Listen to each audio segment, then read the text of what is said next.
An old social-revolutionary, Tchaikovsky, forming an anti-Bolshevik government at Archangel, invited Great Britain to help him. Great Britain accepted.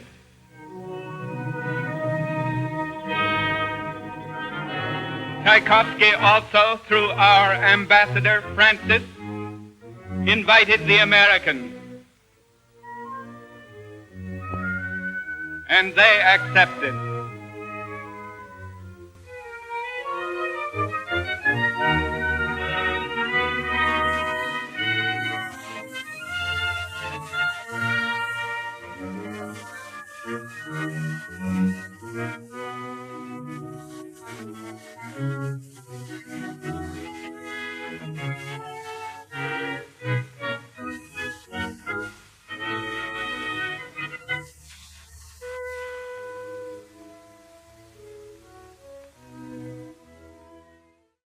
What about prisoners?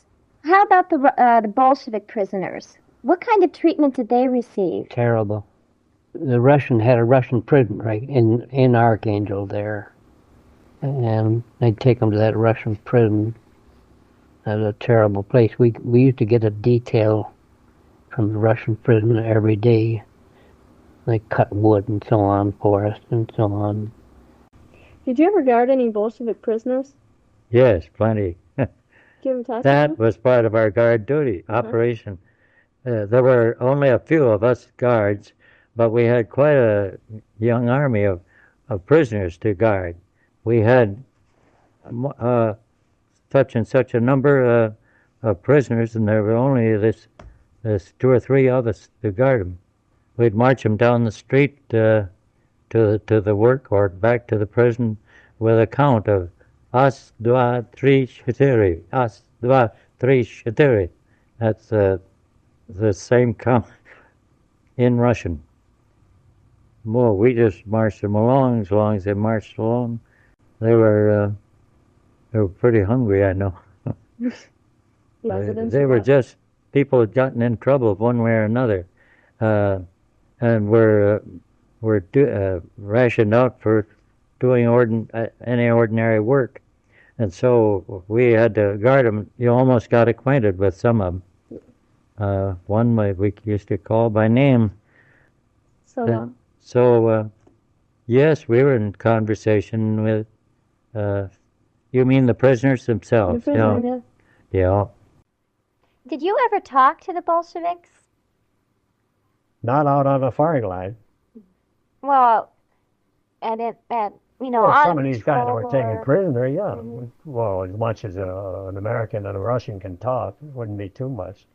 But the British, they were usually the interpreters. Of course, they didn't speak much English, don't you know? There was one man in particular, he was a prisoner, but he spoke English, but he told me that, in course, conversation that he had sailed a lot between Russia and England, and he'd been with men that did speak English, and he picked up a lot, see. Did he ever talk to you about Bolshevism or socialism? Oh, no, as I say, of course, they didn't have much time because they were there just carrying wood or doing this and that, don't you know? Mm-hmm. And another thing, in as much as a lot of them couldn't speak English, you couldn't talk to them either. Were these prisoners captured at the front, or Bolsheviks who were arrested in the city? To my knowledge, they were just civilian prisoners out of the prison where we went to get them. But they were very willing workers. They got a lot of work done, and I imagine the prisoners themselves rather be out doing something than sitting in a prison. No. It gave them a chance to see part of the city. They never created a problem that I recall. The only one being it was two getting away from us. I've seen them shot, and I've seen them have to dig their own graves. I don't know if they were considered traitors or something like that or so. I don't know. I've seen them where they would make them dig a whole line trench and line up a dozen of them and shoot them for spy work and stuff like that. So, and traders for spying and going like that. So, I was full of that stuff around there, you know. So. Michigan Barracks, Archangel, was it? Would they build one like that in Archangel? It wasn't much of a town. It was more like a little backwoods town here. All wooden buildings, log buildings, and sidewalks was just board sidewalks. And in places where the street sewers run out and right down a ditch underneath the sidewalks. Of course, in our barracks where we were, we had our latrine, our toilets, and that drained out into a big tank out in the ground. And every day or two there was guys came there with droskies, what they call droskies, and tanks on that, pumped these tanks out into them and took them out in the fields and dumped it. In the barracks where we were located there, they had regular toilets and big wash bowls and things like that. But as far as other plumbing, I couldn't say that it was very modern.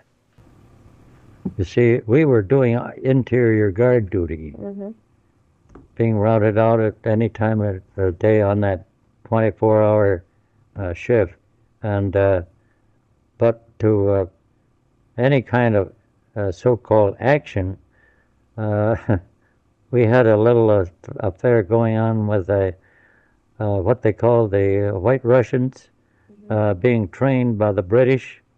They were on our side, presumably, and but when it came, when they had their training and their uniforms and all, they were ordered to take a place in the position on the front.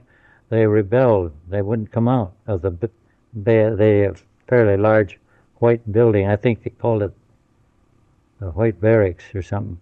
And so we were ordered out. Headquarters company was ordered out to